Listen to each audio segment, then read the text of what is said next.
Today is May 25th.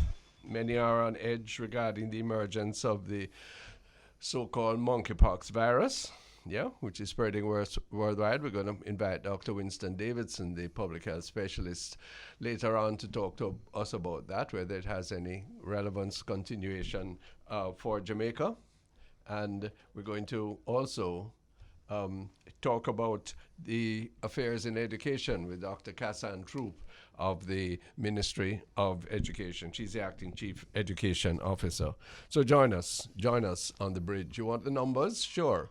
The WhatsApp and text line is 876-551-5782, and the studio line is 876-676-4996. Join us for the bridge 99 FM to the world. Well, the minister who is in charge of the NIDS affairs, Minister Floyd Green, says that the NIDS card is going to start soon. Going to start signing up for people later this year, perhaps in August. That's good. And of course, we all have concerns about the privacy of the information. I have less concerns than others, but I raise it with you as we go along. So that's the lineup for the day, if you can. And remember, the YouTube channel is available to you, Bridge 99 FM, and you can always also catch us anywhere you are on the internet. This is the Public Eye and the Open Mind. Morning, sir.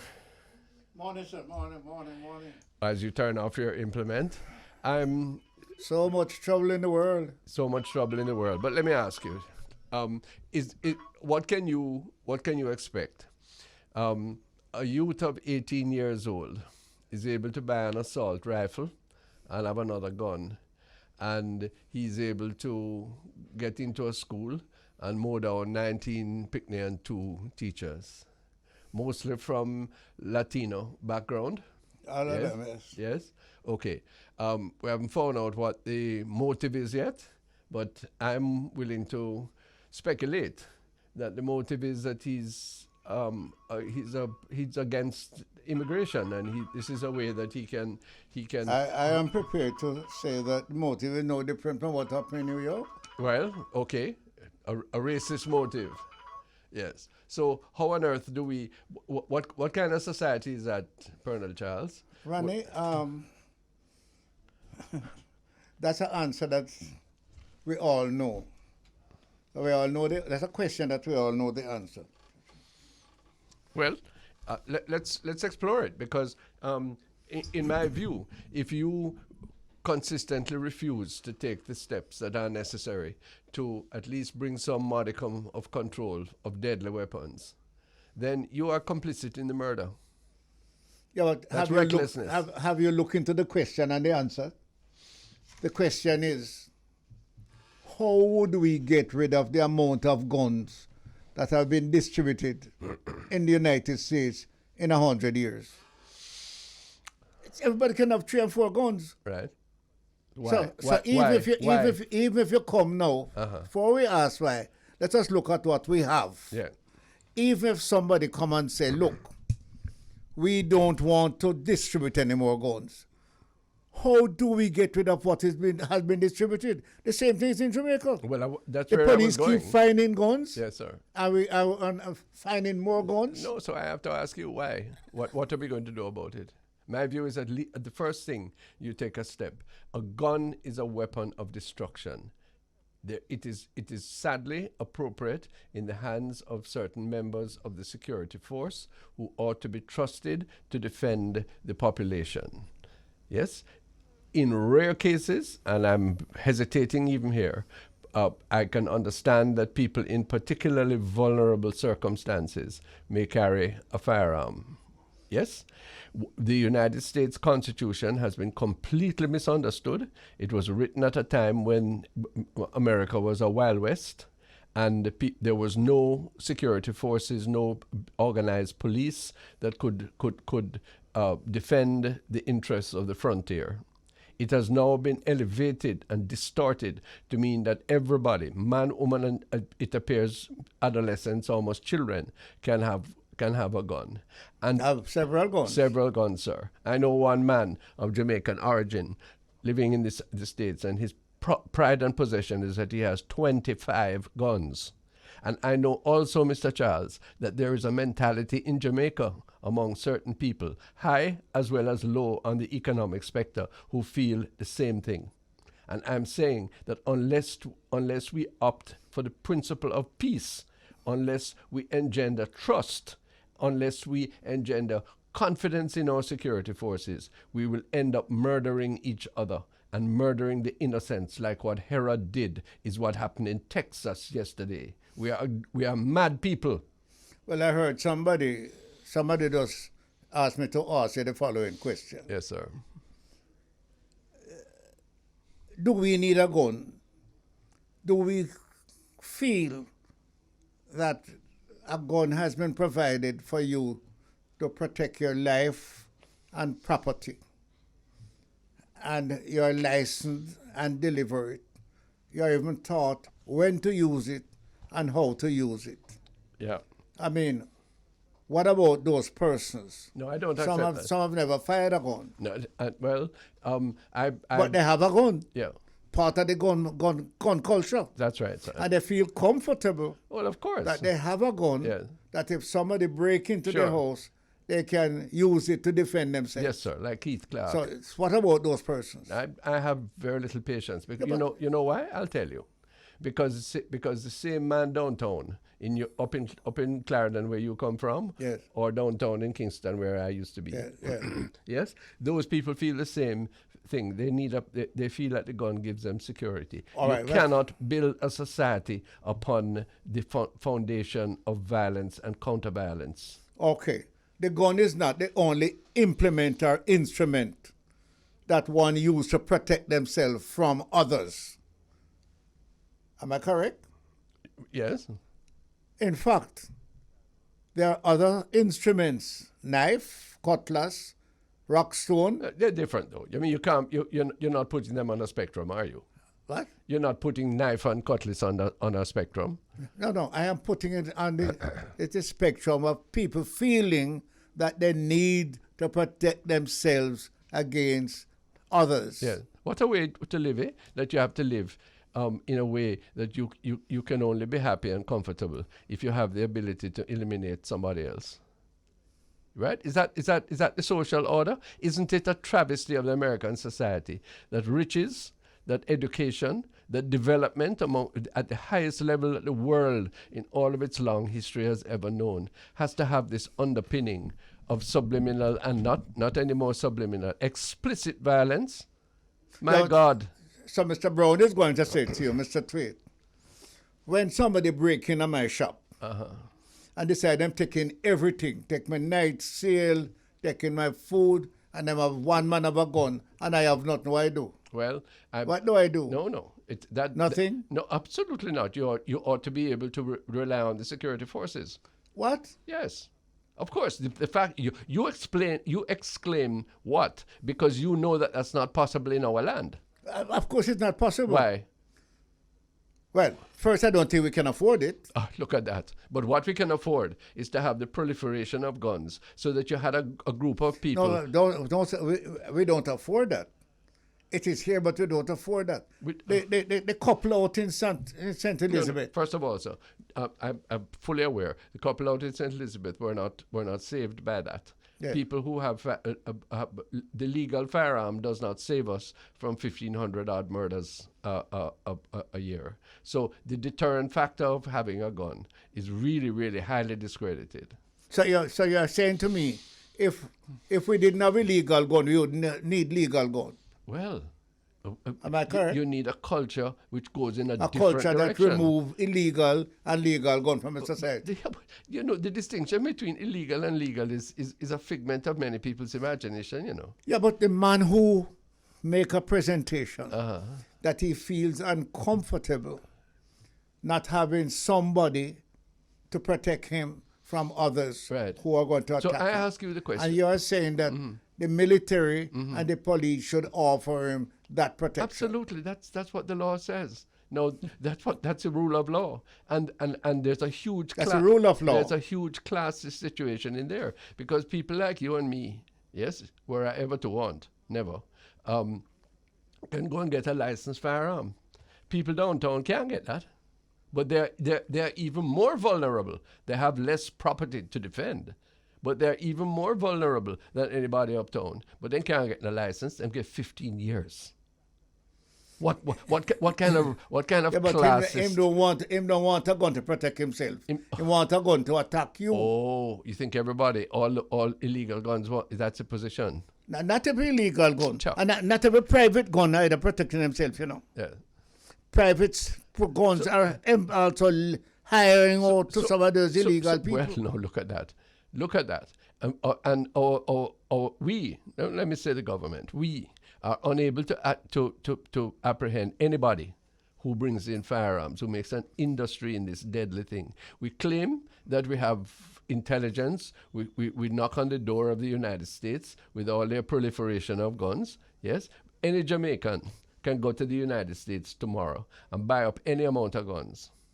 Yes? Not only buy it up, but transfer it. So, thank you, sir. So, Yeah, but so tell me what is the antidote to that? Let me ask you. Sure. Let me ask you about your conclusion. Right, sir. On the question of guns, private owners, legal owners, and illegal owners, you feel that the country should not have guns? I feel we should reduce them rather than expand them. We should. Okay, I don't have a problem with reducing. Yeah, we should. Not expanding. We want to remove the armaments in the society and restrict them to people who have the authority of law to responsibly use them, and that does not equate private people who have a firearm license. We have to reduce the gun culture, Pearnel Charles. Now, I'm speaking. Allow me a sentence personally. I've been held up by gunmen. Yes, gun point in my temple. Yes.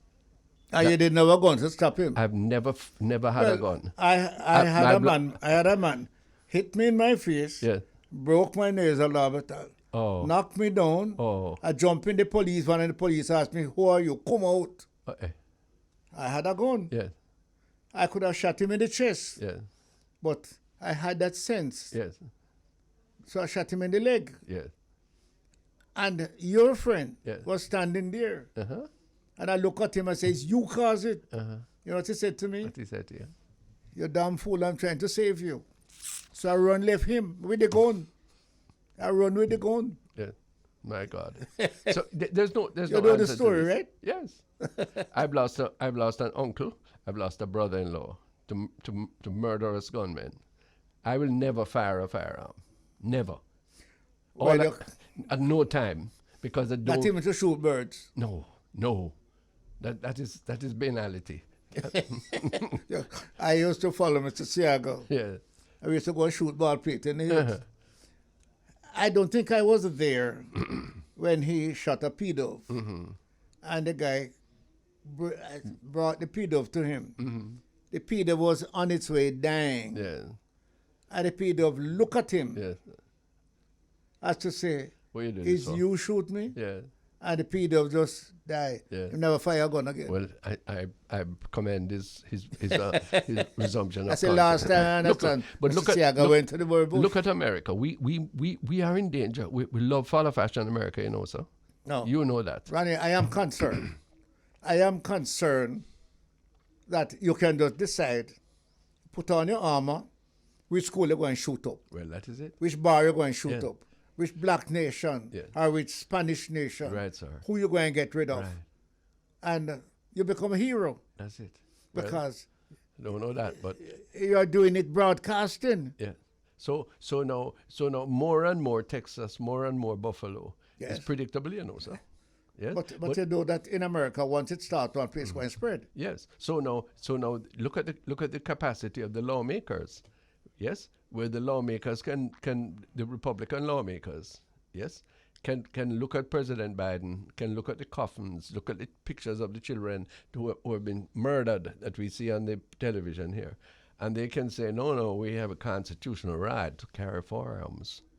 My God. And that is righteous. And the same people, listen to me, Hear me now. The same people who defend the right to carry firearms, instruments of death, are the same people who are say they're defending life against abortion. The contradiction don't reach you. How can you be enhancing life and then merchandising death at the same time? How that make sense? Well, I don't want you to. I don't want you to bring your pressure up. So let's agree with you that something needs to be done. No, boy.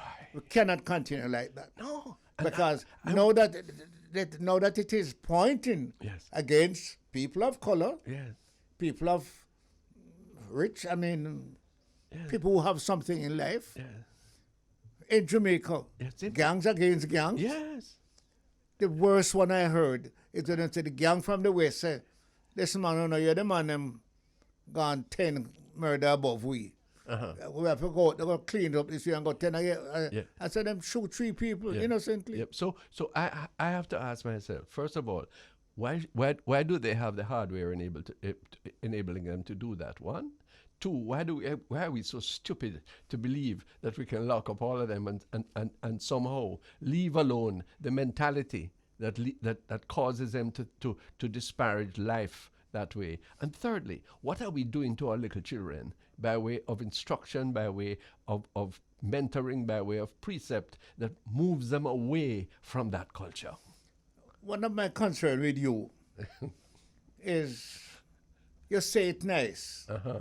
I think you believe it can happen. Yes. You say it, you ask a question.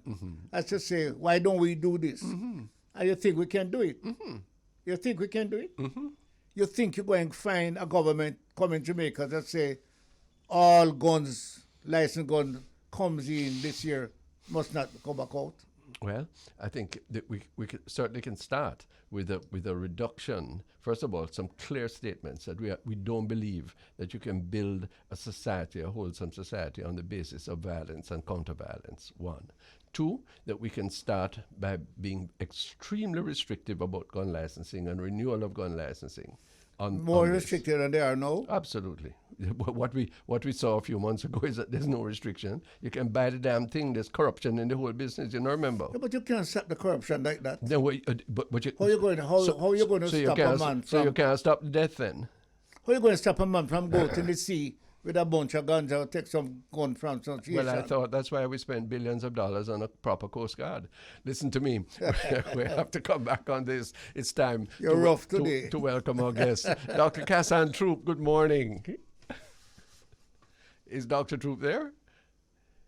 Hello, let's try and reach her. Dr. Kasan Troupe is a distinguished educator. She's the acting chief education officer. And we have our concerns because there's a new mandate for masks to be worn in schools. And there are many other concerns, too, about the advance of our education, which is a concern of so many people in the diaspora to whom we're particularly broadcasting. Will you signal me when she's ready, please? Yes. What you need? We need some more volume? Yes? Okay, yes. So do you agree that the mask mandate should be reintroduced? Yes. Yes. And let me tell you something. I said it on this very radio station. Yeah. That I cried the day when the announcement comes in that thousands of children have contacted the virus and schools are going to have to be closed again. Yeah. I said we were forced.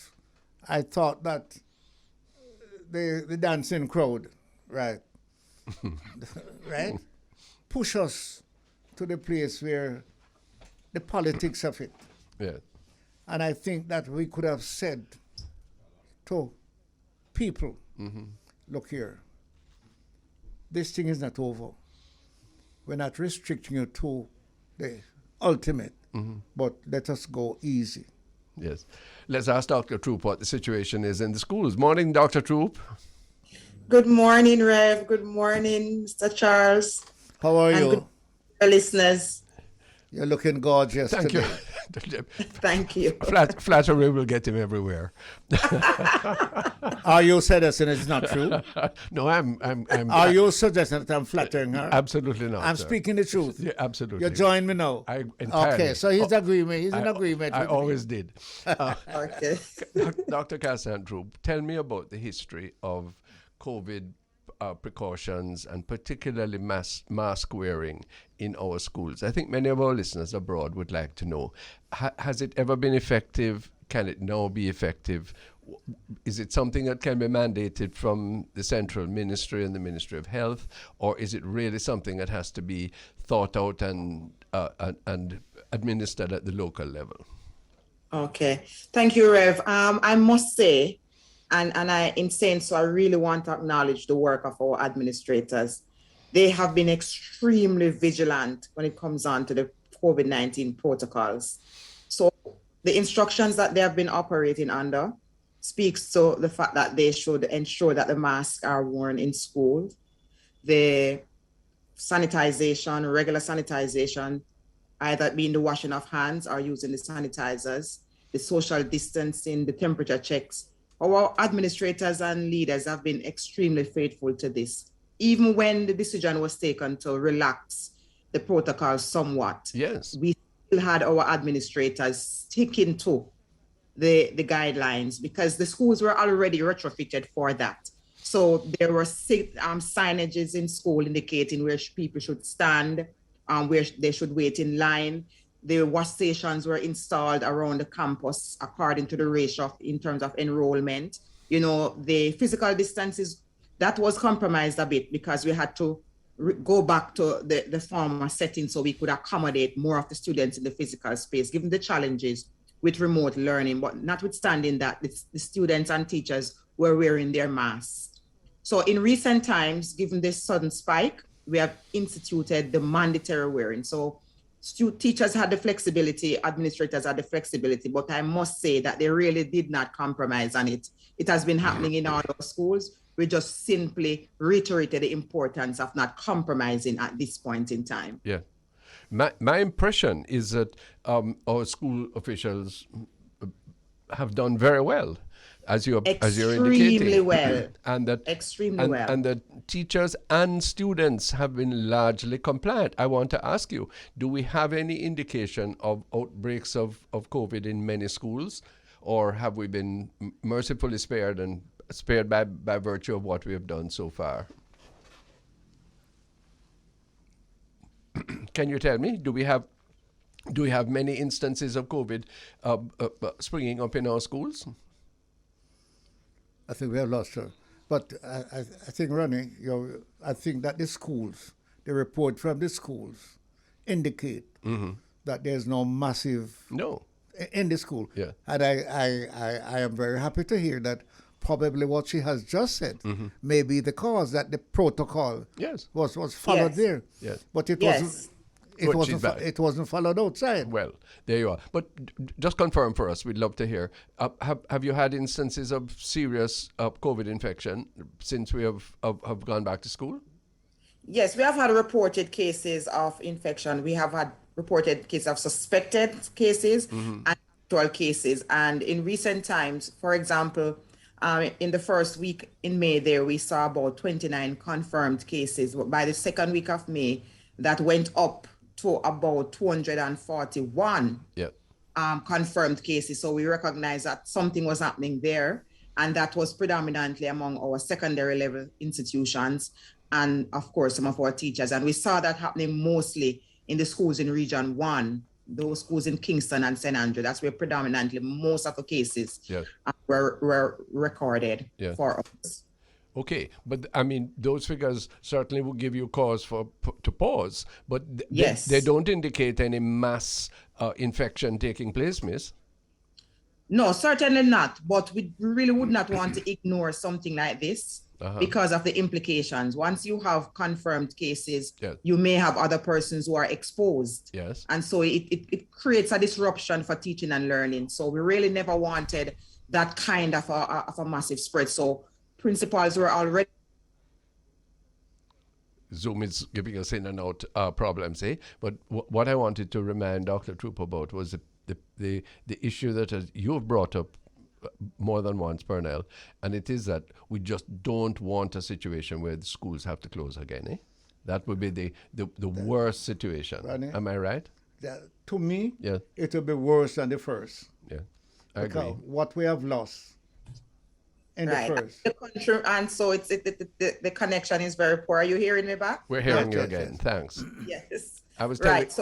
So what principals have been doing, Ronnie, is that they are accustomed to the protocols, and so they are able to take some decisions. Yeah. If that a significant number of students in a particular class suspected or confirmed, they know that they can switch that class to remote experience. Sure.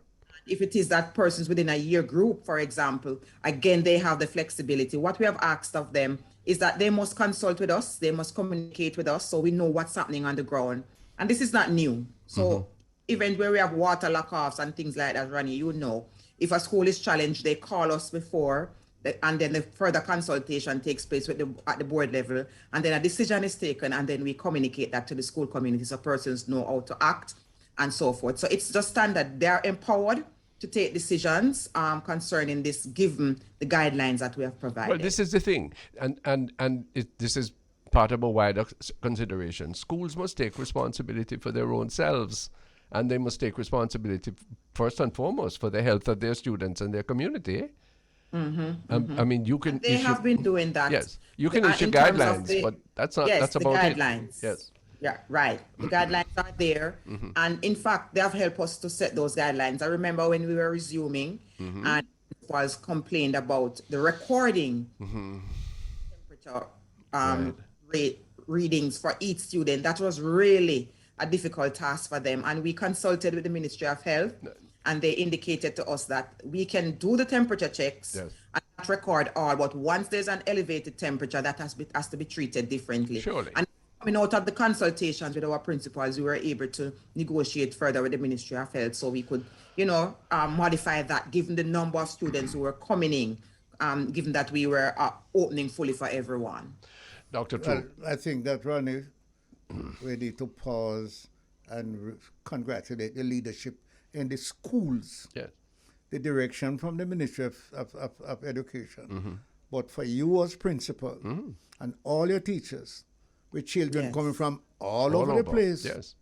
and you are able to hold the protocol that there is no massive infection. Yeah. This is to our credit. And then I was very proud to hear that there's a reservation made, Of course. if there is such, that children can be moved to this particular place. I think we need to No, that's congratulate them. and indeed, and I think that's a very mature and, in my view, looking at some of the international examples, that is we are ahead of the game in that regard, and we must keep that going. I have a problem though, Dr. Troupe, Honourable Pearnel Charles, and it is this: Minister of Education, Mrs. Williams, last week indicated that we're probably getting 75% of our students in attendance. Dr. Troupe, that's not good enough at all. Reminding us of pre-pandemic levels is only one step. What are we going to do? Why doesn't Minister? I'm encouraging you to perhaps encourage her. We have provision in law for compulsory schooling, ma'am. Why we don't use it? Yes, we do, and you would have heard me even saying it on different platforms. Really? I haven't, but I'm glad to hear. We all have a responsibility. Yes. And in fact, our numbers are showing pre-pandemic rates. We are not seeing to date about 6% of our students. But when we look at the attendance, the average 26%. that is still of concern. So we may know where these students are. They may be turning up now and then. But in terms of the average attendance, Ronnie and Pearnel, that this is of great concern to us. Right now, we have gone back, Ronnie, and you are familiar with this. Our education regulation speaks to the implementation of the attendance officers facility. So we are now going back into the regulations to see how we can activate that aspect and reintroduce those officers in the field to support us, because the guidance counselors alone cannot do it. They have a lot to treat with. We have our deans of disciplines and other traveling officers in our schools, but it is a lot to treat with, especially now. And so we really have to layer on that some additional support. started out with the yard to yard, and that was for a period of 3 months. So we are phasing that out now, but we have to go back to a formal structured experience, which is what we call the attendance officers aspect. Yes. And that's been researched. Our legal unit is looking at it to see how we can reactivate that to support our school. Isn't it Section 20 of the Education Act, Legislator Charles, that allows for compulsory education zone to be set up? That ought to be island-wide. And Yes. indeed, while fully supporting the attendance officers, getting children to go to school is a community responsibility. Every church, every JP, everybody, every councillor, Yes. everybody. every MP. Yes, sir. Because, Ronnie, That's the encouragement we want to give today with Dr. Troupe. Yes, Dr. everybody, Doc- parents, Dr. all Troupe. listeners out there, call 211 if you're seeing a child being out of school, especially for a period of time, without reason. You know, we can have illness and so forth, but Sure. if it's a consistent thing, we need to be reporting this. Please call 211. We will respond and we will do the investigation in the best in. But I have to ask you. and you have to say to the parents who sixth form and fifth form and fourth form child gets out of school a year and get a little work, minimum wage, and I come home with it and say, boy, we have to hold on to this. You cannot hold on to minimum wage with minimum education. Drop it and go back to school. Some children, understand, some of our girls have been lost Many. in that. Some of our boys and girls have gotten a job Yes. and holding on to that. Yeah. And some of them just find a new way of making the money But listen now, there's an with underlying this tablet under the tree. but there's an underlying cause. Dr. Troupe, I know many children who can't come to school because there's just no bus fare, no lunch money. Now, I know the ministry tries, but Yes. we really have to ask, may I address the second half of the question to my colleague here? Pearnel, if a member of parliament does nothing more with their constituency development fund than ensure that all of the children in their Go back to constituency school. go back to school and have the bus fare and have lunch money, that would be a virtuous act, you know, sir. And both of us go on any platform, PNP or JLP, to help him get elected. Yes, sir. Yes, sir. But the truth is, Ronnie, we look at the end result. And I'm sure Dr. Troupe is looking at the end result.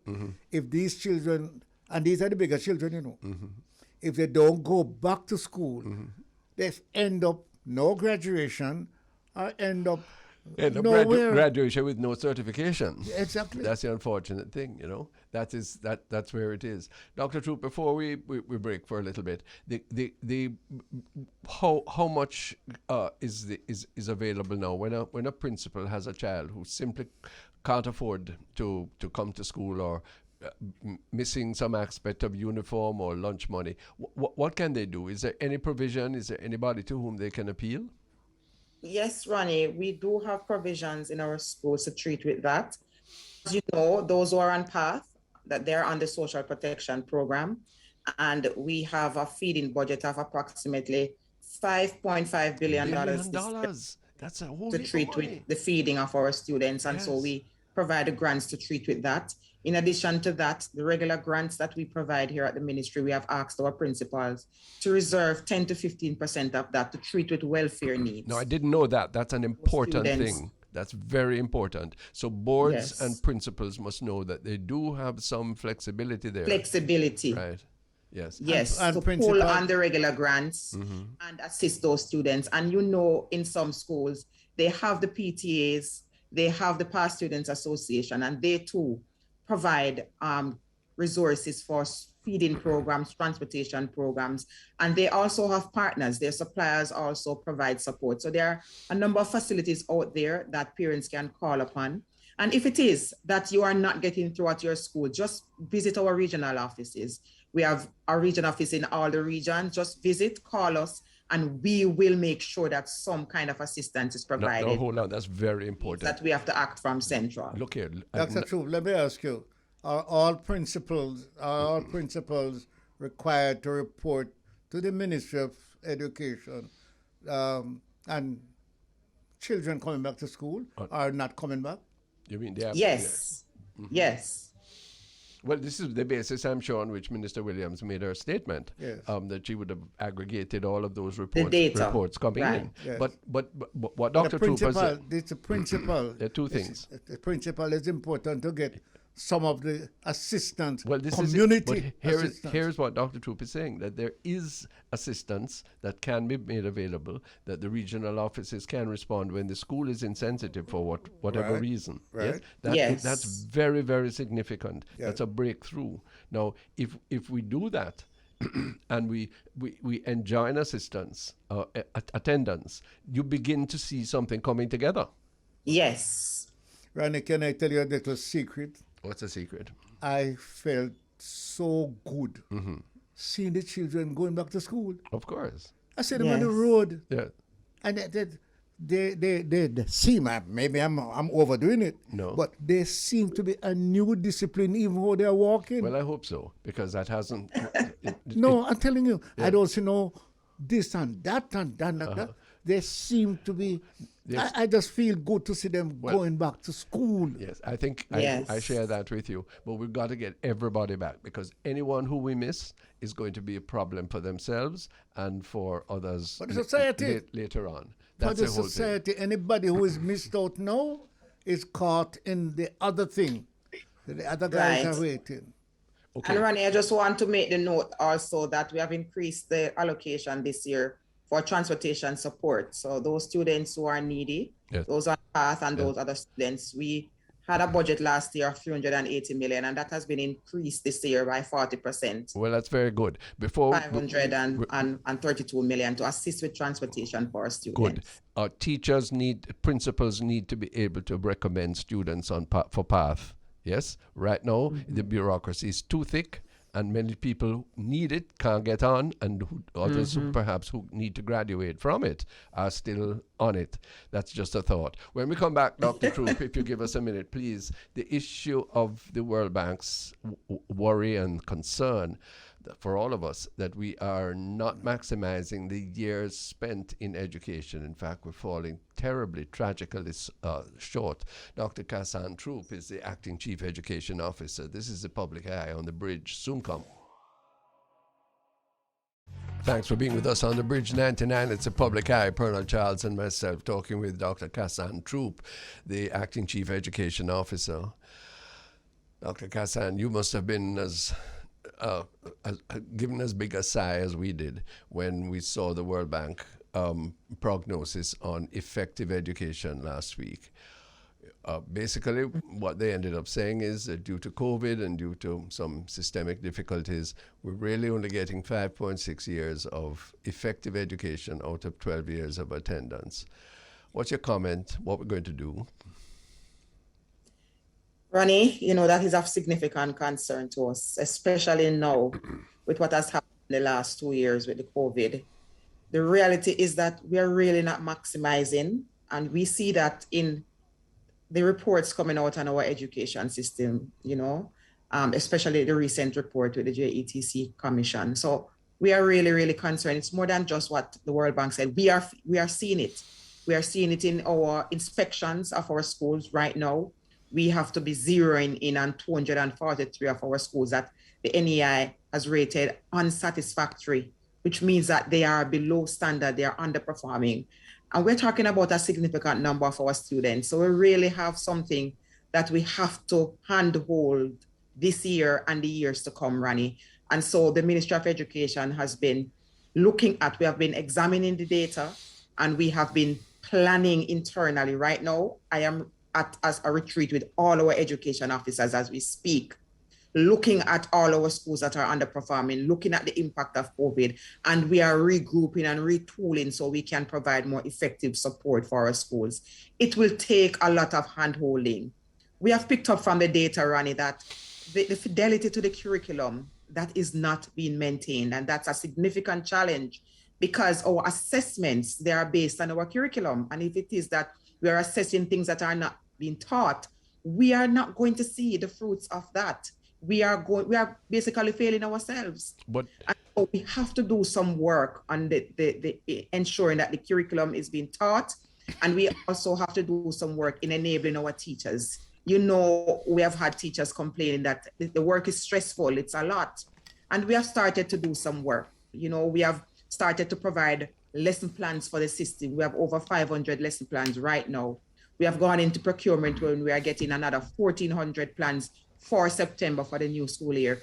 So teachers don't have to spend so much time writing these plans. We're trying to remove some of those administrative exercises from our teachers so they can use their time better and they can maximize on the opportunities that we have. We are moving ahead in providing workbooks for our students this year. All our grades 4 to 6 students will get workbooks in the core areas that will help again to enrich the learning experience. That we have moved into televised learning. It is really for our teachers and administrators to plan to pull on these opportunities and to relieve our teachers from the manual activities that they're accustomed to, so we can get more out of the learning experience. We really have to be deliberate this year, Ronnie.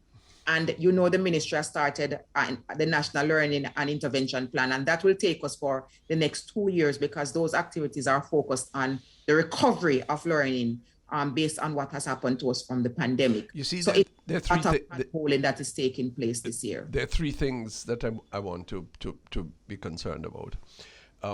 First of all, to applaud all that you have said, all of the interventions, but the ordinary classroom post-COVID is faced with the following, Pearnel. There are students who are severely emotionally unsettled, put it mildly, because of the experiences. 2, there are teachers who are trying hard to keep up with the curriculum, do what Dr. Troupe says, teach according to the syllabus. But then there are a whole heap of students who don't have the foundations in order to be able to follow into that process. It's 3 sets of tasks, isn't it, Dr. Troupe? That's really very difficult, and the nation and our friends abroad need to understand this. We need to be patient, but also we have to be resolute. I'm not sure those 3 things, catching up, doing the great curriculum, and at the same time settling the children, can be done all at the same time. Right. It's very difficult to do, Ronnie, but it is absolutely necessary. We have to treat with the social and emotional aspect of our students. And if that is not treated with, the students are not going to accommodate for the cognitive aspect of the curriculum. And exactly.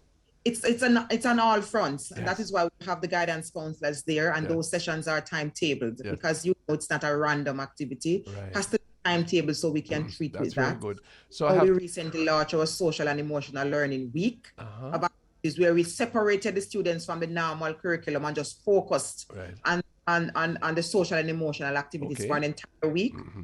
I've said to our principals, you can be flexible with this. We designed the program, we shared it with them, and they can rotate it by year group. So you can just remove the children for a while from the 1, 2, 3, 1+1, and just let them talk, let them express what they are feeling. Right. So that has been accommodated for.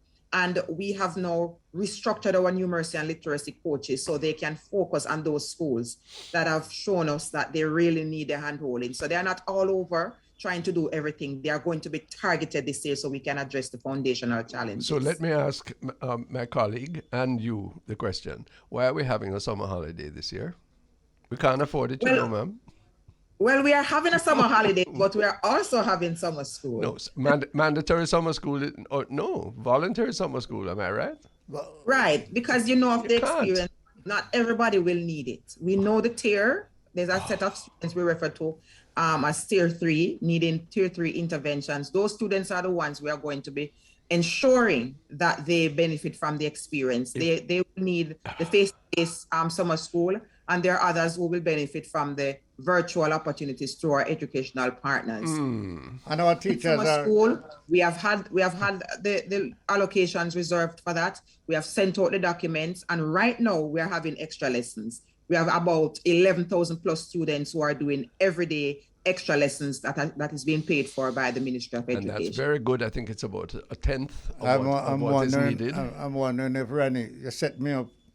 Ministry of Education can't be doing all of that's this. The face-to-face component. We have the Ministry of Education can't be doing all of this. They are, and they deserve every support, but it's a fraction of what is needed, because the results are showing that is the case. So, Doctor, I'm going to ask you a big question that goes. somebody is asking me to ask you in their bedroom. Why is it that all of these nice things are available, are being worked on, and the end result not showing me that? Well, you know, we have students who we can show that have really benefited tremendously from this. It's going to take time because we're talking about scale. We're talking about 424,000 plus students right now in the system. So it will take some time because you have many intervening variables. You know, education is not just teaching. There are several things happening to the community. It's a microcosm, our schools, of the wider society. So everything that you see treating in the society, it's affecting our school. The crime and violence, so every day from time to time, we have principals calling us, Dr. Troupe, we are tired, we don't know what to do. The gunshots, the fear, the threats. You see the videos of parents threatening security guards, fighting security guards. So it's everything that you see the society treating with, that our schools are treating with. And so that competes for time, it competes for resources. And so we're not maximizing as best as we can. But just think about what would happen if we never had these interventions. We would not be seeing so many of our students blossoming and becoming their best selves. So we cannot give up. We really cannot give up. We just have to redouble our efforts and build and empower principals and teachers to treat with all that our children come with. You can just imagine. We saw videos of students being very disrespectful to students and teachers. We have seen a series of fights in recent times. Everybody has to redouble to treat with that while treating with the curriculum. It's really not an easy task, but we are committed to the task. Dr. Troupe, don't give up. You're the sign bearer for the rest of us. Thank you so much for all you've told us. We're always available to you on the public eye. We want our people abroad to understand fully the importance of education and the very significant work that's being done. Once again, grateful to you. And Thank you for having me. We congratulate you. Trust me, you can represent me at all four. Look at that now. Dr. Kasan Troupe, the Acting Chief Education Officer, our guest on the public eye so on much. the Bridge 99 FM. Yes, well, there you got it. And the efforts are being made. Randy, but she has exposed something to me. It's 400 and how many thousands Oh, children? it's more than that because I think she's just saying, referring to the primary and the secondary. The full cohort of students is more like 600,000. Well, if you take into account the early childhood and the tertiary. But this thing is bigger than we thought. It is. And not everybody is cooperating. No. And some are falling out, deliberately staying out. Some are deliberately being held from going in. So, and at what level? Where is the biggest problem? At the lower level or the higher level? Higher level. The higher level. But the lower level may be turning up. But what they're getting is what the World Bank is telling us is not sufficient. And that's what Dr. Troupe is saying, that many times the curriculum is not being taught. The curriculum is not being taught for a number of reasons. We know, for example, that probably 40% of the time in the classroom, some say more, is being spent just on administrative matters, not on effective teaching and learning. To make sure you have proper behavior, to make sure homework is taken up, to make sure children are at their desks, they're not fractious. All of these things, But disciplinary matters. What you have just said is where, in my opinion, the great emphasis should be. But of course, there are some of us who believe that that we need to stop dead now in the aftermath of COVID. And it's not really the aftermath yet, as you know, that we need to stop dead and re-socialize our children in order that they can have the disposition to learn, trying to do that alongside teaching them new curriculum, at the same time catching up with what they didn't get over the past 2 years or have forgotten, is an impossible task. You can't run backwards and forwards at the same time, Pearnel. Let me bounce one off you. And there's a reason why we're not doing it, you know. Why? Because we are unwilling to challenge the system of education that we have. I'm as responsible for it as Mr. Williams or anybody who came before.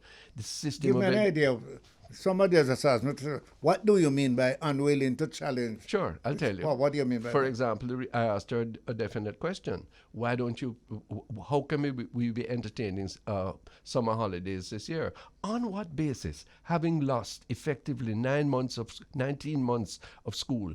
On what basis? Having been told by the World Bank that we're getting 5.6 effective years out of 12 years, we're going to send children away for 8-10 weeks? When we also have evidence that over that period, if they are not properly and constructively engaged, they are going to further regress. How can we be doing that? We're going to lose all that we've just picked up. Well, exactly, sir. But we're heading right into that. And we're doing it. And we're doing it on the basis of spending $110 billion a year. So hold on now, Ronnie. Where is the virus? Where is the virus? Yes. The virus is deeply embedded in a system that we are unwilling to change. Read the Patterson report. Government paid bully heap of money to Professor Patterson, and we are looking at it and we are not implementing it. What he says, in very genteel language, is that the system we have now can't work. It can't take us where we need to go. Now, I presided over that system for a while. Minister Williams has a harder job than I ever did because of COVID and all that. We're unwilling. The teaching profession is not prepared for the change. It's quite clear. Listen to what they're saying at the parliamentary committee. Yes, many people in the society do not recognize the infection of lost education years. And you hear the passion in my voice, but it is so critical. If you have money in Jamaica and you have children, what you do is make sure you buy the best education. The majority of our people can't do that. Not only that, they send the children where they can get the better education. Absolutely, sir. And they employ the better teachers to come at them yard around the dining table. We look at that, sir. I have knowledge of one of the best primary schools in Jamaica. Yeah. Yes, who has 280 places for grade 1 next year, and they have had over 1,400 applicants. Why? What is something is there that is a magnet. So what is it going to take to make more schools of that high caliber? We have a caller. This is a public eye. Good afternoon. Good or morning still. Good morning, caller. Oh, you're rushing there, or are you there over some? Hello, sir. Welcome. Good morning. Morning. What are you playing? T-Tato there? You on Pearnel? Yeah, man. Big domino, T-Tato, Ludo, anything. The only thing is we don't gamble. Hello. Oh, all right. Remember your word strike, though. Well, oh, heavens, no. Absolutely essential. The price gone up, though. The education system going forward. 30 days will be enough. Vacation. 30 days? And get back there. 1 month? Yeah, I would have thought. Long period there. Yeah. Everybody recharge the battery and go out again. Reflect. It's time to reflect and say, this way we do. No, and this is my part in it. Yeah, the teachers are not prepared for that. Somebody needs to haul them up or encourage them. No, well, that's my view. They are not prepared to give up that. You put that before the Jamaica Teachers Association now, and they run you away. And the ministry is a pawn to that. Emergency. We have an emergency. We do, but we don't recognize it. We have to suspend that for this year or next year. That's my view. My view was that you had to redo over the year. So it's called for bold, dynamic leadership. Yes. Yes, that's my view. Speak to the people, get the cooperation, and help them to get the job done. Sacrifice. Yes. But is there the public sense that this is what has to happen? I don't feel it. I'm just go on so in the hope that my child can get through, or something going to happen, or boy, me not too check for school. Ronnie, when I was at school, a little boy, when I was up to 10, 12, 14, my teacher, H.S. Williamson, was challenging all other teachers in the community. Of course. My teacher was challenging that when him send up 40 students, 40 must pass. Yes. I don't hear that no more. No, half of our children are coming out of school without any certification. So we need to say... Different culture now, Pearnel. And they're getting the same money. Culture. We need to say, and this is why I tell you, the job of a principal is not an easy one, because he has to have that cabinet. All his teachers have to be members of his cabinet. Yes. And they have to support him as leader of the school to make the children up the top. Sure. And this is why you have some schools, everybody want to go there. Why? Because that's the principal of that school. Yes. And it's the cabinet. Ethos of the school. Top class. So when how can we spread that? I call it violent virus inside the school. And I believe that you put it right. Mr. Jigsaw, what should we do now? Give me a final word, no? Regarding what? Education? Yeah, man. Well, I think I said that much. I didn't give it any long thought, but just saying that we need adjustment to the, like I say, a suspension for this year, next year, the long holiday period. Yeah, man. But it's an emergency situation. It's an emergency situation. Urgent need one adjustment and a different approach. You're right. But for the time being, not totally, for the time being. Well, until it's corrected. That's the point. Thanks for your input, always. We take a break on the public eye. We come back in a while. Joining Irie Jam thereafter. Thanks very much for being with us on The Bridge. 99 FM, the program is The Public Eye. The Honorable Pearnel Charles O.J. Sr. is my co-host. I'm Ronnie Thwaites. Are we joining yet? We're joining the one and only Irwine Clare at Irie Jam in New York. Irwine, are you there? Yes, I am. Good day, gentlemen, and good day, Jamaica. Are you hearing us clearly? Of course I have to. My name is Irwine Clare. I can see clearly now. Hey, stop it. Stop it. Hold on now. We need a version for that. Don't do it a cappella at all. Can you imagine now? The two of you start singing, this program will go off the air. Irwine Clare, we're mourning with America today. Indeed. Yeah, I mean, we can't even hear the result of the primary elections yesterday. Irrelevant by comparison to this. Oh, yes. But I fear that it's going to be forgotten, like Sandy Hook was almost forgotten, has almost been. There'll be some monument put up. We'll mourn for a couple of weeks. But the virulent gun culture in America, which spills over into Jamaica, will remain as virulent. Tell me I'm wrong now. I wish I could. You know, we're just about forgetting Buffalo, which was last year.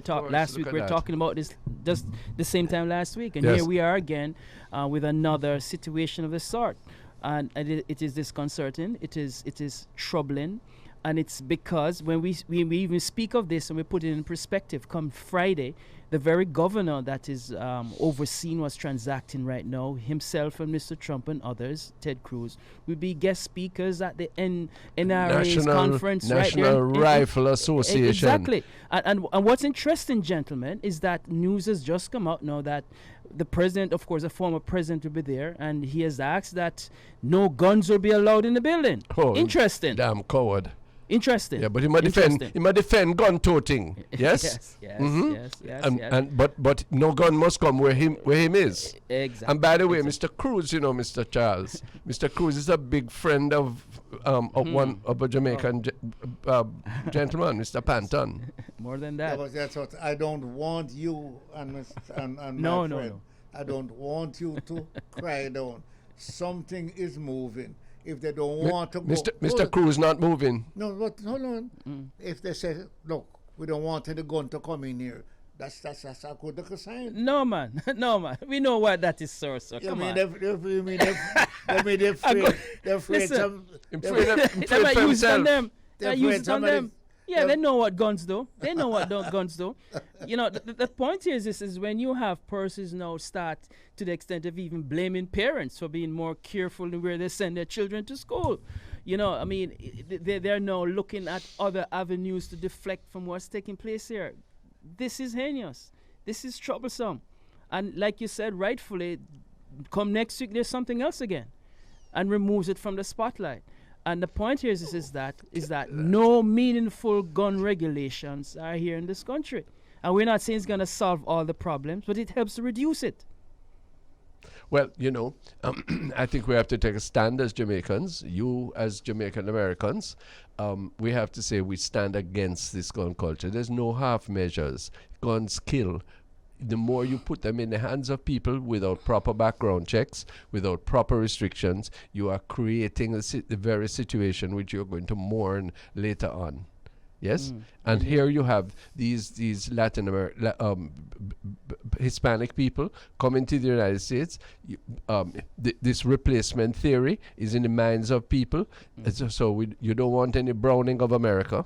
Yes, and therefore what you do? You have the gun. Your head take you. No what drug you have or what bad socialization, and you shoot your grandmother. You go in and kill all these children. My God, my God. Indeed. And you're saying, the problem is that we're not tracing our felons and we're not giving enough mental health support. At that? Well. At that? Well. And then you're fooling up our heads in Jamaica. Yeah, with the same damn thing, and keeping an open portal for every ballistic to come from where him taking in Uvalde, Texas yesterday. We have bungled that coming out of the coastline and the wharves of Kingston and Jamaica. How that go, Irwine Clare? Where the progress in that? Well, where the freedom in that? Well, you know what we're getting running? Wow. The improved guns in America. The old-time gun is what them sending out, Well, but they have one gun now with 17 shots in it, Yeah. Well, you can't put up one time, kill 17 people. And if you fly truck, another one take everybody. So what are we going to do? The question here now is that when you have an 18-year-old who does not require any kind of check, that can walk into a store and purchase an assault rifle. Yeah. Tell me where your Second Amendment right protects that. Yeah. And you have some cases now where the parents feel that they must give the children for present a gun. Oh, yeah. Yes, oh, yeah. And we had in the Jamaican Parliament recently a strong representation by some very powerful people before the government to say that we must let 14-year-olds control gun to go and learn target shooting because it is a great discipline. Is it control or they assign it when they get there? No business which one it is. You don't. The last thing you want to do is to introduce them to any gun. Well, yes, gentlemen, it's a debate that continues here in the United States. It's very polarizing. It's very political. For any kind of meaningful resolve to this, require both sides of the aisle to work together. There are no Republicans who are willing to budge because of the influence of the NRA on their coffers. National Rifle Association. Ted Cruz is one of those who received $380,000 from the NRA. The disgraceful man. And so once there's significant monies involved here, as it impacts politicians and their electability, we'll have these standoffs and we'll have the excuses and we'll have the mourning and we'll have the day of prayer and all that kind of stuff. Yeah. And we'll go right back. So politics comes then to be used as an instrument of destruction rather than as an instrument of progress. That turns my stomach upside down, Irwine Clare. Because of the influence of big dollars. So that which is supposed to liberate, we use as to further enslave. How that go? Yeah, but let me bounce one up here. Bounce a big bounce. What is your definition of politics? The politics is, my definition is a system where the levers of power are influenced by the forces of destruction. And evil. You still have not defined, when you say politics is evil, you have not defined for me, because I'm a political science student, and I'd like to examine myself based in your critique. Well, I'm not suggesting that is all politics. In fact, my reproach is that politics is supposed to go in a different direction. But in instances such as Irwine Clare just outlined, where you have one side in the great American polity, yes, politicians refusing to look at death and destruction and call it for what it is. Yes? And take the necessary steps to encourage life and liberty.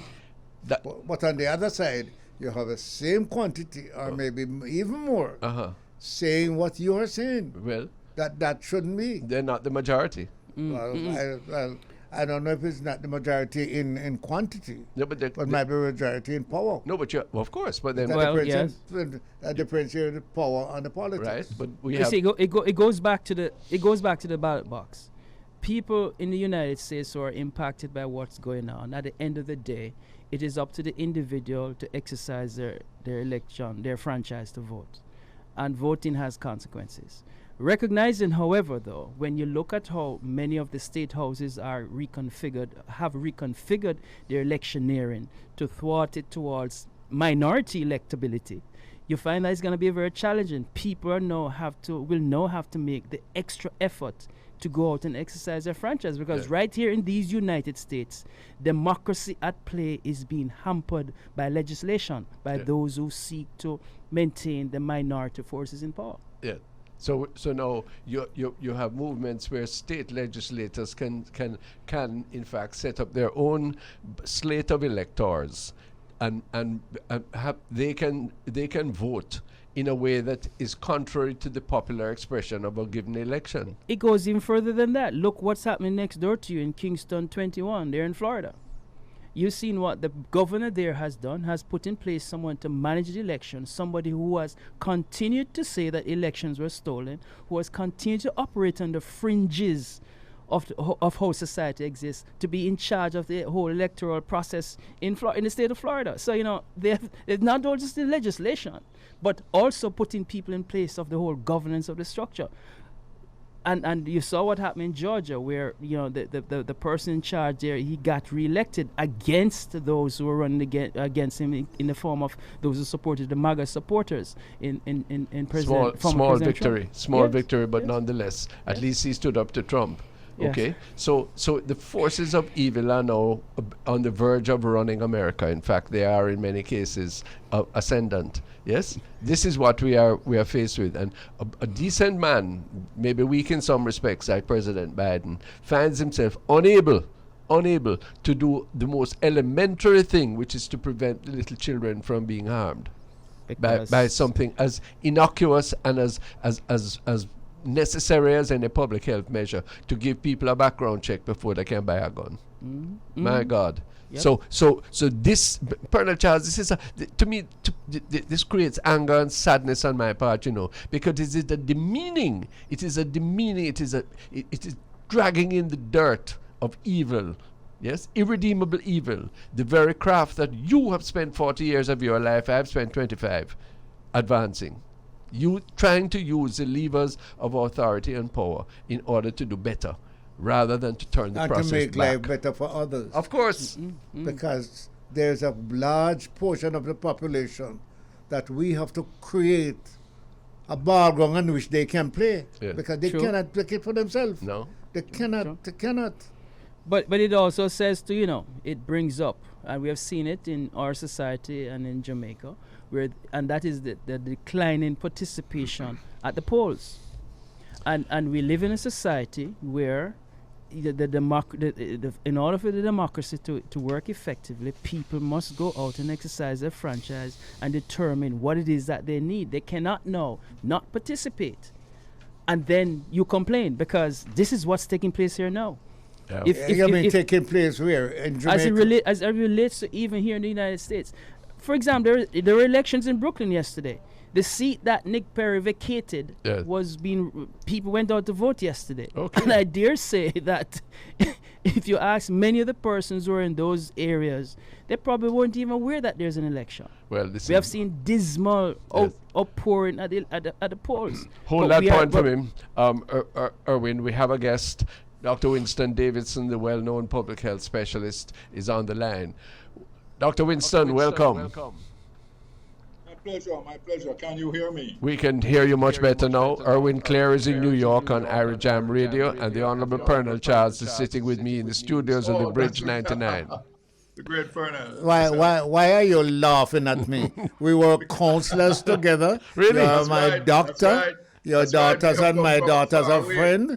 Two of them are That's doctors, my two are doctors, you're two of them. What Why are you achievement. going on as if we're not brothers?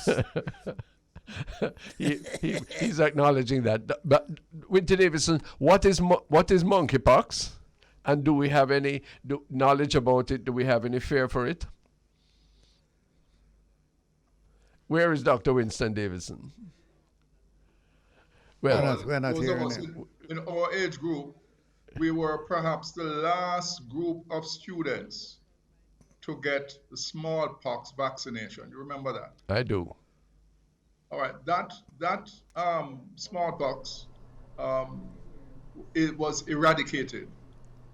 In other words, I think it was 1981 or 71, somewhere between 70s and 80s. Yes. It's 81, I think. Smallpox was declared completely eradicated, and so therefore the WHO, we had no cases of smallpox in the world. Monkeypox is, let me try and see if I can break it down so that everybody can understand. It's another virus which is known as a pox virus. And to get some understanding of a pox virus, those of you who have had chicken pox will recognize exactly how that particular disease manifests itself. And the monkeypox, usually it's a zoonotic infection. That is to say, the pox infect animals who live in the wild. And of course, because it's monkeypox, they say, well, it's monkeypox. That's not the only animal that has that particular virus.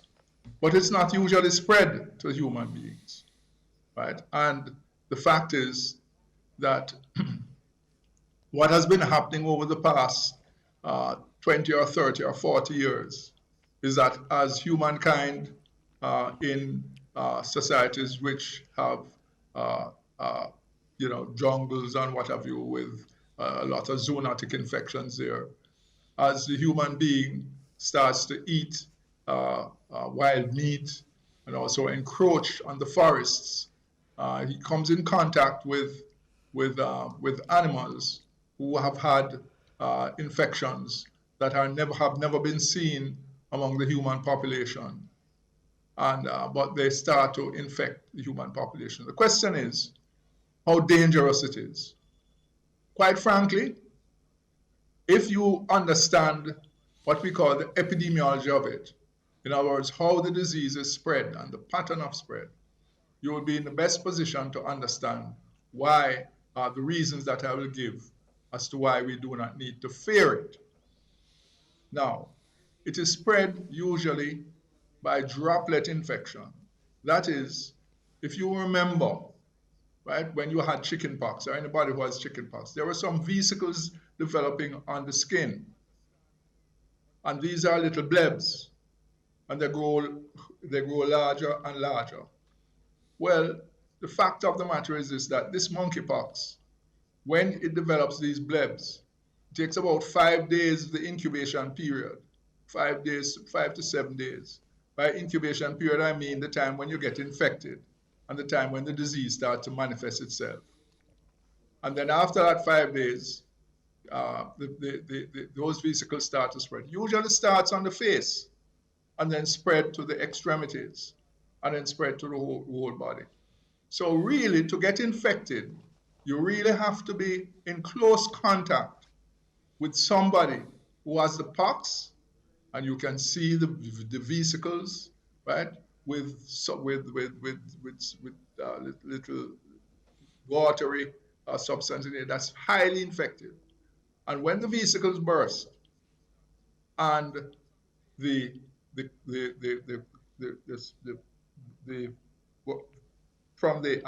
when they burst, and the drain from that vesicle comes in contact with you, what happens is that is how you get it. I see. There's also from droplet infection. Okay.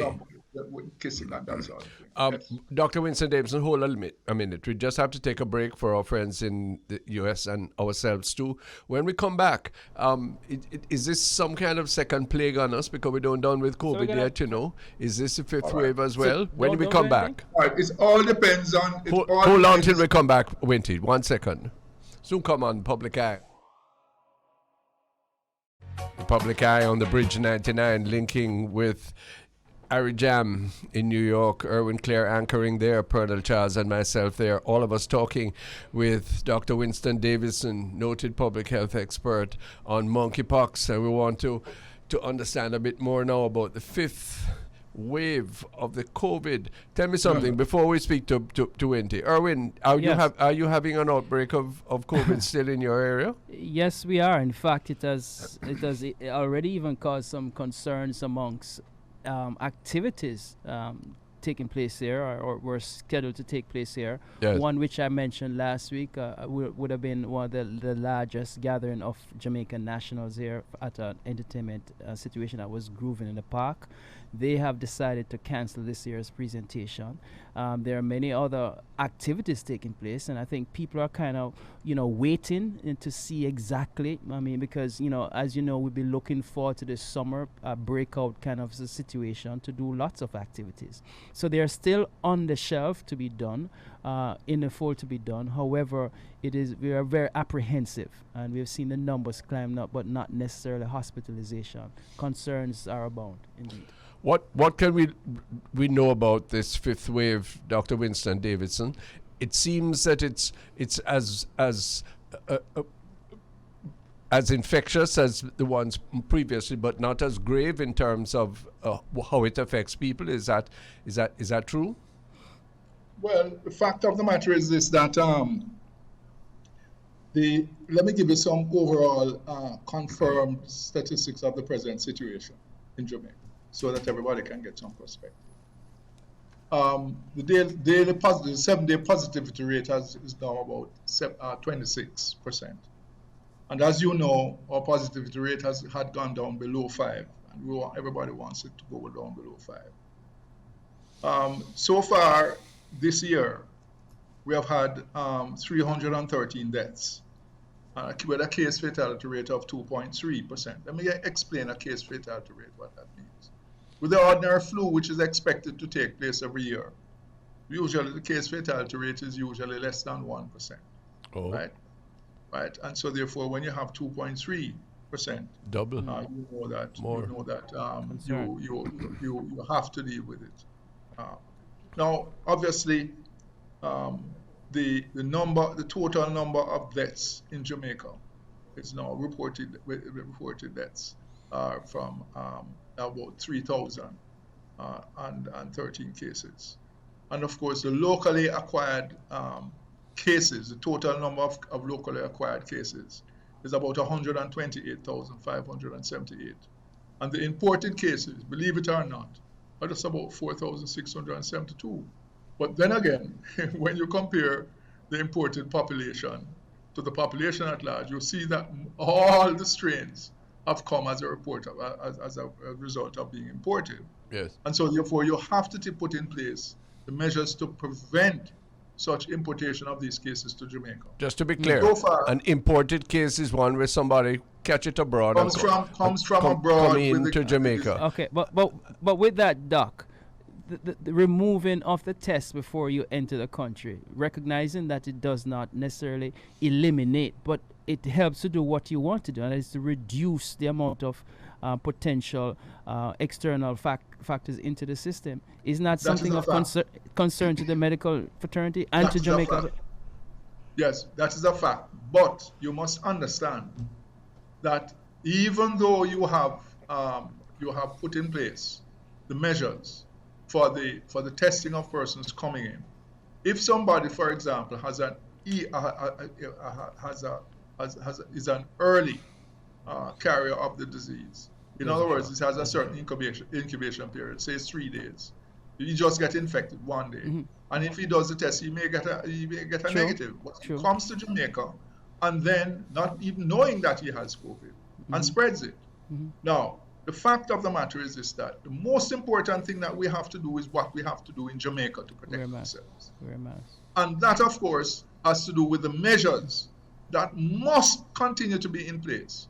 I'm talking about the mask wearing and the other measures. The mask wearing is the simplest but the best method for poor people or people in communities to be able to protect themselves. And of course, the vaccinations. And I personally think that the vaccination program has not gone anywhere as well as it is possible to go.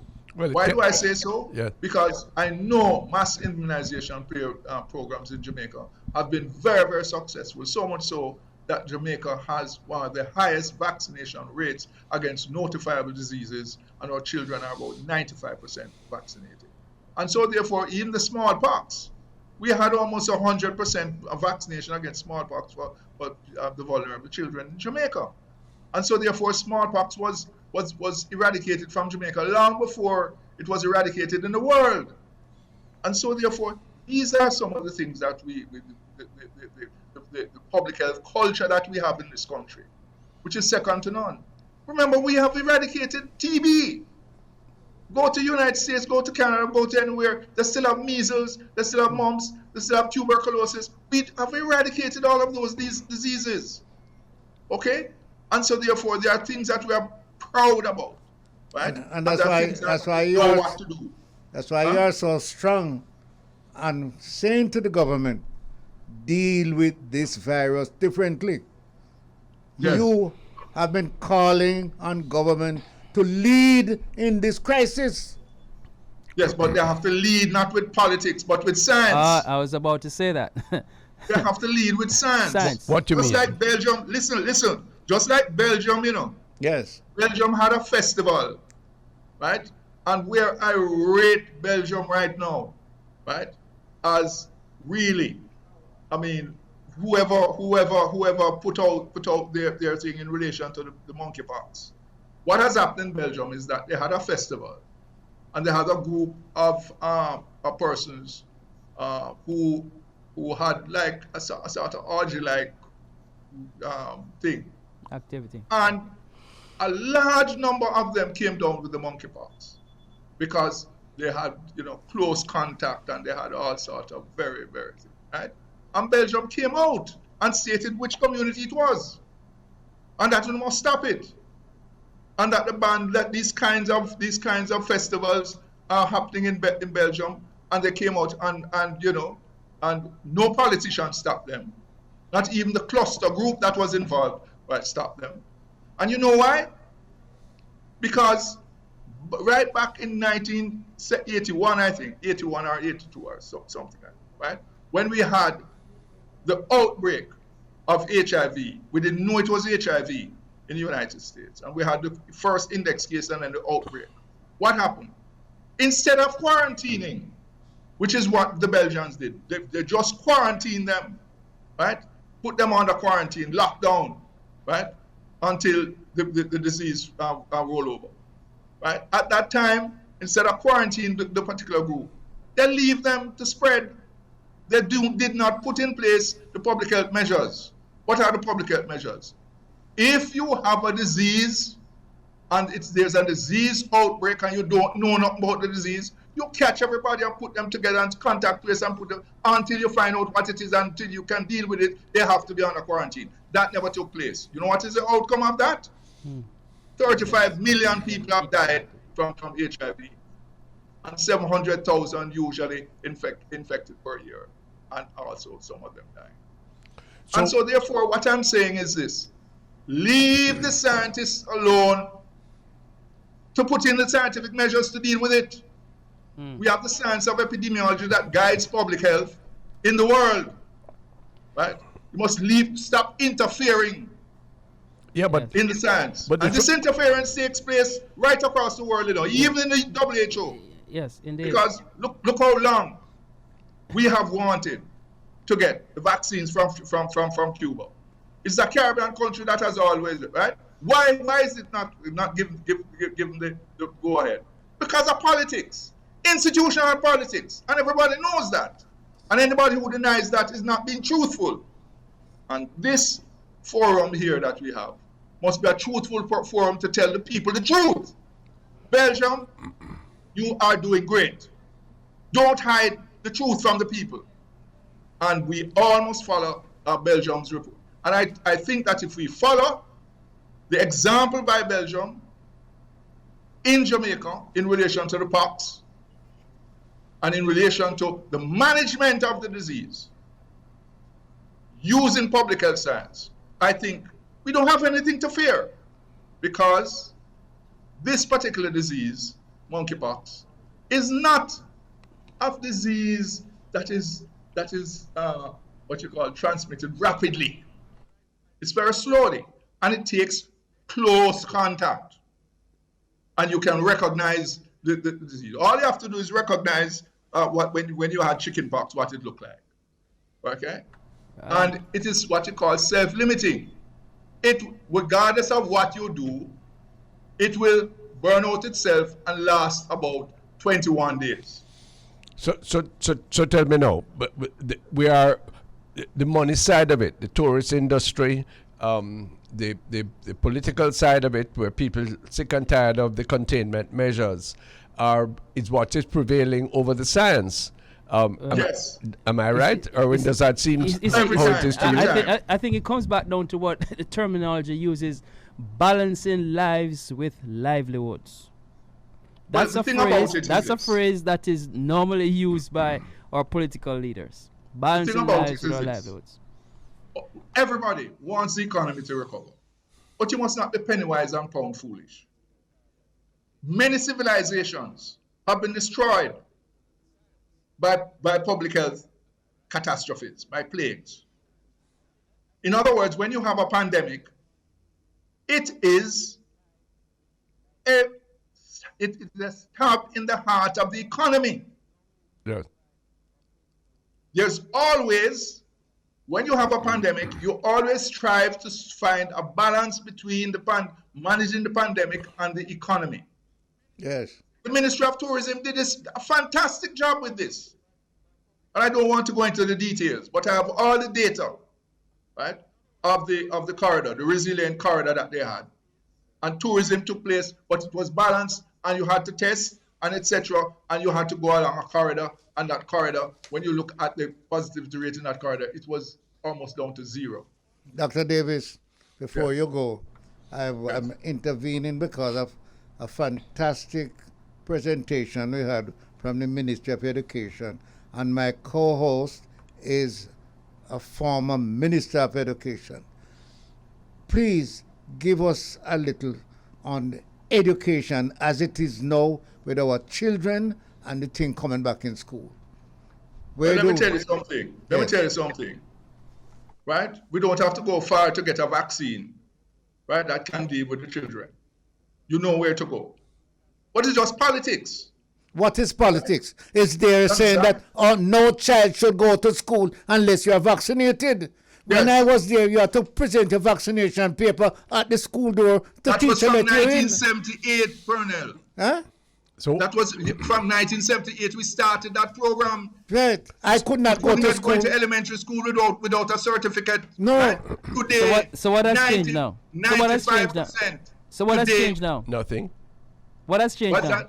No. All of those diseases have been eradicated. I know, but we're saying about the vaccination. You couldn't go to school without it. So what has changed now? Why can't we say that regarding our children and regarding The thing about it is that there's a lot of politics, international politics in the vaccine. For example, Cuba has produced a vaccine for children that has been doing extremely well for the Cuban children. They have to make it available. They can make it available to the rest of the world. But it has to go through a process in a WHO. And it has gone through this process. But you know the politics in these international organizations. If a powerful country don't want you to get back, you ain't going to get back. And so therefore, this is one of the obstacles. Added to that, it has to be supported. But the fact of the matter is this, that it is from our Caribbean neighbor. Why can't we get it? Why can't we get it? Huh? We know that it works. And the platform that is used, that they build, that vaccine on. It's the same platform that they build the AstraZeneca on. Well, that is a question the Ministry of Health has to answer. People must have some courage, man. Yeah, man, I agree. Right? Yes. And we can get it and help ourselves, but because we can get that, and we know that we're not going to get it very, very expensive. We're not using it. Wow. But again, so that is why we have to wait until we can get such vaccines for our children. Yeah. Right. And so that is one of the obstacles, right? But we have to do the vaccination program. I don't think that we will require any mass vaccination program for monkeypox. Yes. Okay. It just doesn't reach that level. You may get little outbreaks here and there, either and thither in different parts of the world, but you will not have a global pandemic.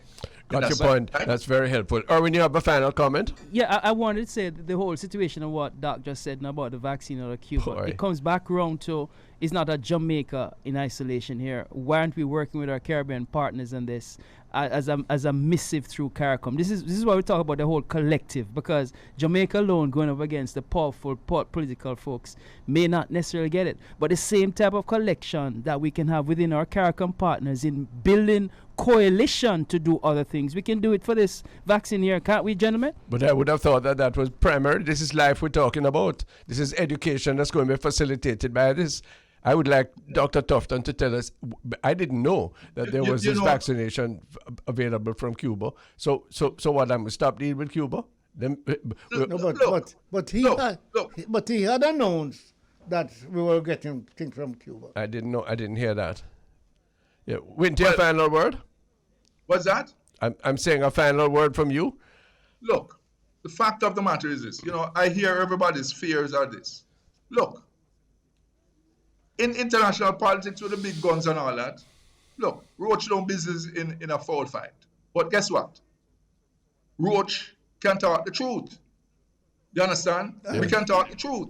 Yeah. And that truth that we have spoken when Norman Manley went into the United Nations and put in that resolution against South Africa, the first country in the world to do it. Yeah. And Roach will outlive them. And Roach will outlive them too. And Roach will outlive them too. And we know that as a people who have gone through all of this trial and tribulation over 400 years. Yeah. Nobody needs to tell us what the truth is, because we feel it every day. And so therefore, all we ask our leaders, right? Don't fight with nobody. You don't have no bomb. You don't have no gun to fight with nobody. But talk the truth. And don't suck up to people who can't help you. That's right. Dr. Winston Davidson, public health expert, thanks so much for your raw truth to us. Winston Davis, that's why you have been my colleague from many years. days.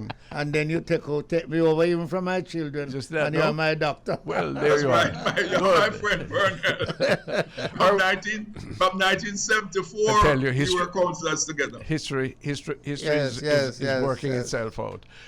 Thanks very much, Winston. Take care of yourself. Irwine Clare, we have to prescind from these difficulties, and have to do what is best for us, Oh, indeed. Yeah. And that's why I mentioned just now, we have Jamaica finds itself in some very interesting positions where we can collaborate. Yeah. We can form alliances. If we collaborate with our Caribbean brothers and sisters who would themselves benefit, and building the kind of alliances with other nations, as we've seen it happening for other aspects of our lives. After all, we're on the bridge. Exactly. This is what this is all about. This is what it's all about. I can't let you pass without a reference again to the issue with Venezuela, because it's another instance. Indeed. Look at it now.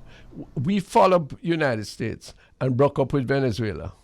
Yes? And United States. The United States is making back their bridge. Of course. Yes?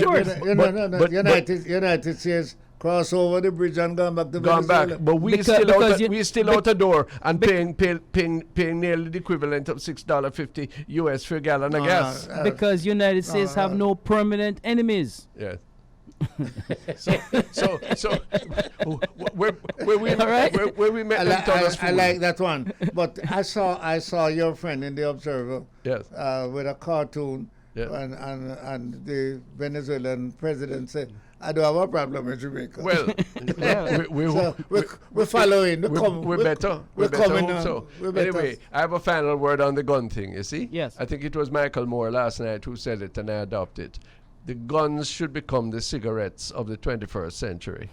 In the same way that in the 20th century, everybody defended tobacco until we finally found out that tobacco kills. Yes, and largely reduced our dependence on that or revenue from that. Jamaica no learned that lesson yet, all the same.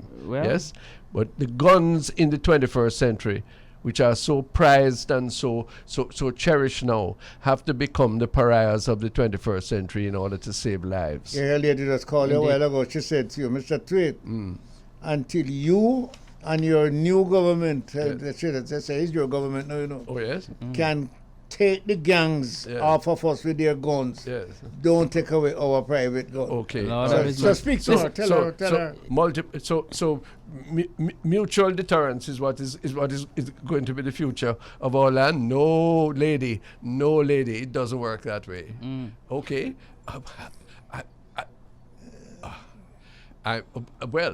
So where do we go from here? Because what is the mood of the Caribbean community, Irwine Clare? Concerns, because you must understand too, that the whole crime and violence situation in New York has seen an uptick. And I wanted to share the story with you where the shooting in our subway recently, and the 3 gentlemen who were very much involved in the apprehension of this gentleman were heralded as heroes. Notably, 2 were undocumented immigrants, and now it has now shed another light on the immigrant community and the need, very important here, the need for immigration reform here, especially in light of the fact that if we do the right thing by immigrants in this country, then we'll see them stepping up and being a part, more importantly, a part of the solving of our crime. Because many times these situations happen, gentlemen, and nobody comes forth with information. In this situation, these gentlemen came forth, became heroes, and they have an immigration issue, which has now shed light on the fact that, again, we need to revisit this whole situation as to how we treat our immigrants in this country. That bodes good for the nation. Sure, it does, and you've made your point. But at the same time, I marvel that there is no legislative backup for that. No. Well, you see, again, we find that whole toxicity that exists in our state legislatures and in Congress. Who breaks that dike? Who gets the parties to meet on the bridge? Pressure. But at the same time, the extremism of the left in the Democratic Party and in many parts of the Caribbean American society, there's not one element, or very few elements, there is one, of their policy positions that I would disagree with, But they are expressing it in a way, and their politics is such that they are defeating the very causes that they wish to advance. Agreed. And this is where the economic comes in, because right now we are seeing a situation where, as a result of the harshness in the whole immigration field, that many persons who normally be picking our grapes and picking our fruits and all that, they're not there anymore, and because of that, the prices are rising. So Chamber of Commerces are up in arms. Restaurant associations are up in arms because the workers aren't there. So the economics is usually comes in here. Pearnel could have sent some, those people in. He says the workers are not there to do agricultural work and restaurant work. They have not been requested. Well, okay, because we have every telephone call that I get. Yes. Every other telephone call. Yes. Is, can you help me to go to New York or go to Canada to get a job?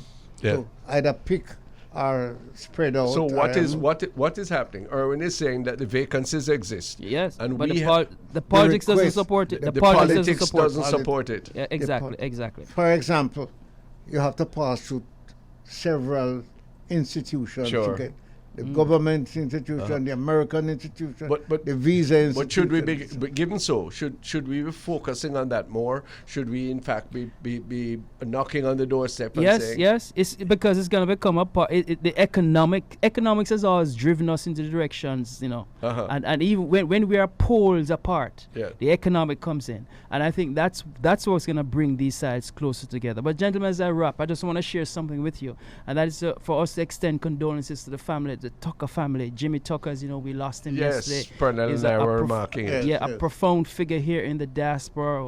A former what a man who made the rendition of the national anthem. That's right. Jamaica national anthem, a classic, eh? Indeed, and as well remembered for his role in the Jamaica Progressive League as well. So we extend condolences to the Tucker family here, from the diaspora to our friends in Jamaica. Yeah. Just to finally also to say too that we want to impress and remind our brothers and sisters in Jamaica to follow the protocols. Please wear your masks, and when your family members come home from Merca, tell them not to be too cavalier, because they have to be tested in negative before they can go back to Merca. Okay. All right. So give us what is the result of the who's replacing Nick Perry? The name I lost on me, but it was somebody who he recommended. Actually, he supported her wholeheartedly, and she won that seat. Yes, a special election. She'll have to go back to the polls again come November. She's likely to win, though. It was a safe seat, wasn't it? Indeed. And gentlemen, a subject we need to discuss next week, possibly, and that is the redistricting that has taken place here in New York, which has some impact on our sitting Congresswoman Yvette Clarke. Really? And we need to talk about that and how it bodes well for us going forward. We'll meet you on the bridge next Wednesday. Irwine Clare of Irie Jam, thanks so much for your company today and for the part you've played in the discussion. Pearnel Charles, always good to have you with us, sir. Thank you so much. There you have it, ladies and gentlemen. That was another... To Lafayne Wigan and Richard Rainford. You have to come in sometime and save me, from Ronnie. Ronnie is out to mash me up. On the contrary, thanks so much for being with us on The Public Eye. Join us next Wednesday. It's Nicky Z's time now. We're always on the bridge. Stay tuned.